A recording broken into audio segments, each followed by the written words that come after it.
el Escambray, los desembarcos como el desembarco de Bahía de Cochinos, y son los mismos protagonistas. El jefe civil de la invasión de Bahía de Cochinos era un oficial, había sido oficial de la Sierra Maestra, Manuel Artime, y en general todos los jefes de los grupos que luchan contra la insurrección del comunismo vienen de la lucha contra Batista, y por supuesto los procedimientos que utilizan son los mismos que tradicionalmente se habían utilizado en Cuba en las luchas políticas.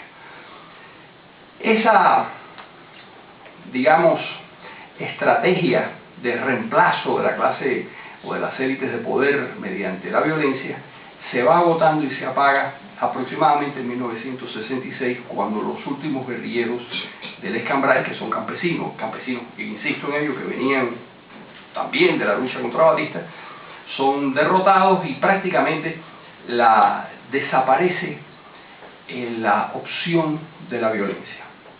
Todo esto ocurre en medio de un fenómeno internacional que tiene en los Estados Unidos la expresión de la lucha por los derechos civiles. En la década de los 70, los disidentes en el bloque del Este comienzan a manifestarse, y se produce con el gobierno de Jimmy Carter, en la segunda mitad de la década de los 70, se producen los acuerdos de Helsinki, y lo que se abre paso en el mundo es la idea de que la lucha realmente es la lucha no violenta, la lucha por los derechos humanos dentro del respeto a la ley. Y eso empieza a repercutir en Cuba porque la oposición democrática cubana es una oposición vinculada de alguna manera a esas corrientes de opinión que existen que existían y que existen en el resto del mundo. Y por eso no es una casualidad que en 1976 ya hay un pequeño grupo dirigido por el profesor Ricardo Bofill, que crea el Comité por los Derechos Humanos. Está la doctora Marta Fraile, y hay 5 o 6 personas. Estos esfuerzos siempre son la obra de un pequeño grupo de gente, donde se renuncia expresamente a la violencia, se defienden principios, se defienden valores morales, y hay una ruptura ya evidente con la tradición de violencia revolucionaria que existía en el país. A mi juicio es una evolución muy positiva, porque si algo aprendimos los cubanos es que, o por lo menos mi generación, que ya tenía conciencia política cuando triunfa la revolución, es que el camino de la violencia nos trajo gravísimos problemas en nuestra historia, y no sirvió para solucionar los problemas, sino para agravarlos.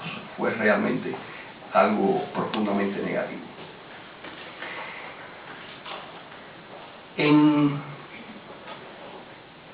Aproximadamente en la década de los 80 comienza lo que Bofill hace dentro de Cuba, y luego se reproduce en las cárceles, porque todos van a la cárcel y en las cárceles continúan predicando ese cambio en la lucha.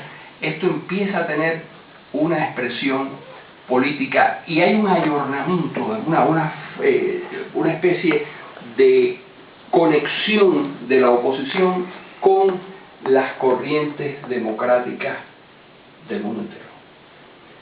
Si tradicionalmente, como dice un amigo mío, dígale que no estoy.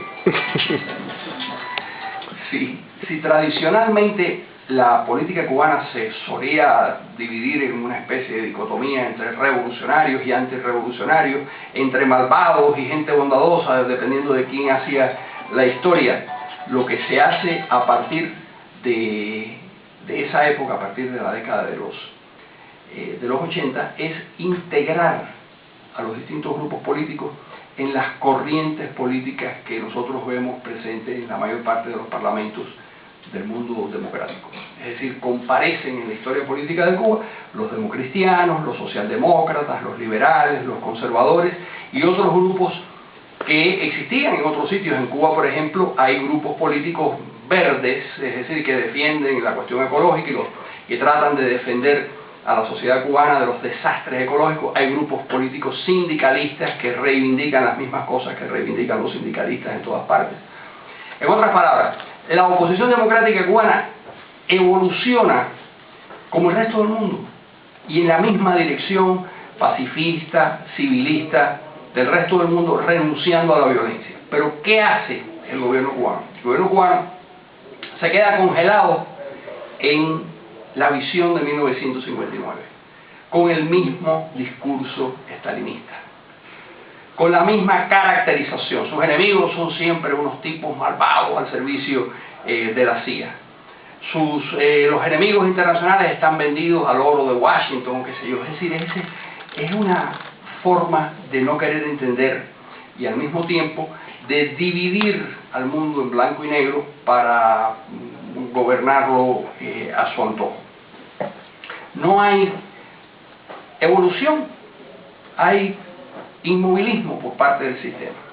Eso llega al extremo de confesiones por parte del gobierno cubano, donde dicen que la revolución se hizo en 1950 y ya no hay que hacer nada más. Si Cuba es un país condenado a la parálisis, lo cual es asombroso, porque lo que nos están diciendo es: estamos en presencia de la primera sociedad en la historia del mundo que no va a evolucionar, que se quedó congelada en una forma de gobierno y en un modo de hacer las cosas diseñado por el señor Fidel Castro en 1959, y a partir de ahí ya no hay nada más que cambiar ni hay nada más que hacer. Ahora, nosotros sabemos, y lo sabemos con absoluta certeza, que dentro de la estructura de poder ese mensaje inmovilista es realmente suscrito por una minoría ínfima. Lo que ocurre es que esa minoría ínfima está presidida por Fidel Castro y por Raúl Castro, es decir, por las personas que tienen y acaparan todo el poder. Pero con toda precisión podemos asegurar que lo que prevalece en la estructura de poder en Cuba son las tendencias reformistas. Esas declaraciones que parecen festinadas o que parecen poco importantes de Pablo Milanés, que le declara a un periódico que no espera nada de Cuba, del gobierno cubano, que eso es una gerontocracia que ya está agotada, que el socialismo cubano está agotado y que hay que hacer cambios profundos. Esa va mucho más allá de la opinión de Pablo Milanés. Esa es la opinión de la mayor parte de la propia estructura de poder dentro de Cuba. Cuando Raúl Castro hace año y medio pidió que hubiera un gran debate nacional para preparar el 6º Congreso del Partido Comunista, ese debate se dio y poco a poco los comunistas fueron, y los no comunistas, pero los comunistas fueron participando en distintos lugares del país, en distintas instituciones del país, y aportando su visión de cuál era la situación y su modo